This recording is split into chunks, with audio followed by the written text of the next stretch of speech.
Technology, y en esta oportunidad vamos a presentar la segunda parte del video que trata de la etapa de potencia del SPWM.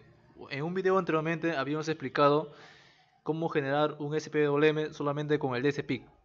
Ahora lo vamos a aplicar a una etapa de potencia en la cual vamos a ver una corriente continua y se va a transformar en una corriente alterna.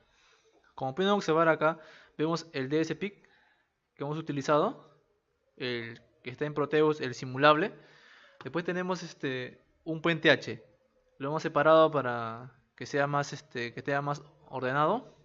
Un osciloscopio en la entrada, un osciloscopio en la salida. Tenemos dos MOSFET, un IRF 460, 2 y 2. Son 4 MOSFET. Después tenemos dos drivers, el IR2101, su respectiva resistencia, condensadores y diodos. Después tenemos un transformador.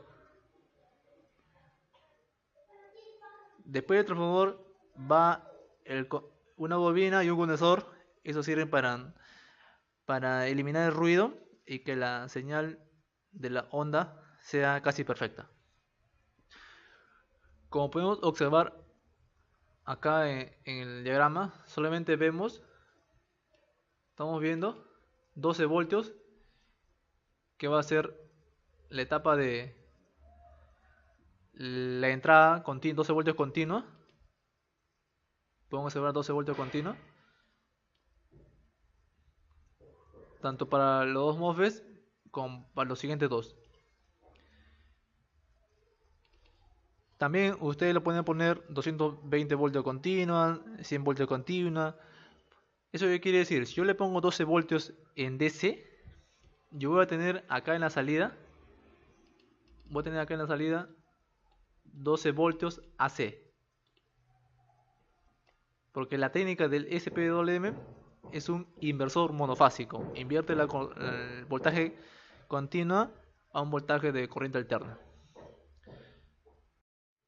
Ahora vamos a pasarlo a simular, en la cual vamos a observar dos osciloscopios. Uno que va a ser la señal de salida en SPWM, la cual va a ser la señal de entrada. Va a ser la señal de salida del DSPIC y va a ser la señal de entrada para los dos drivers IR2101.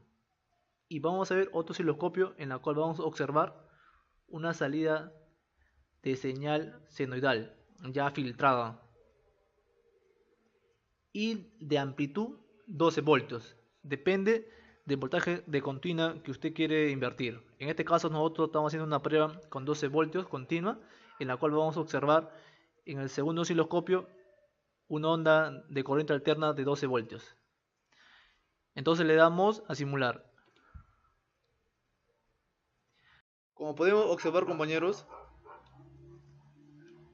vemos dos osciloscopios. Uno que representa la salida del SPWM, que es la salida del microcontrolador de SPIC, y la otra representa la salida en AC de la etapa de potencia.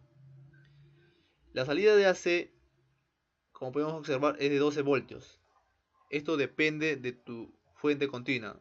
Para este caso de simulación nosotros hemos considerado 12 voltios continua. Por eso que en la salida nosotros podemos ver 12 voltios en AC.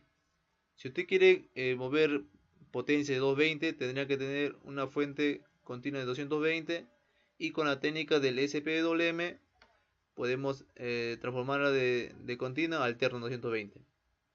Una vez teniendo el inversor, nosotros podemos ir variar la frecuencia. En esta parte que estoy señalando el SPWM, como podemos observar, está a 16.5, que viene a ser 60 Hz. Y en la parte de la corriente senoidal, perdón, que diga de la onda senoidal,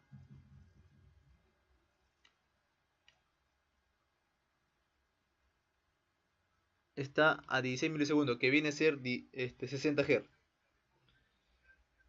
Ya nosotros podemos variar la frecuencia y con eso ya tendríamos el control de velocidad de los RPM de un motor. Gracias compañero, eso sería todo. Les pido que se unan a mi página Kimo Technology y lo compartan. Si desean más información o el código, me escriben al inbox. Gracias, eso sería todo.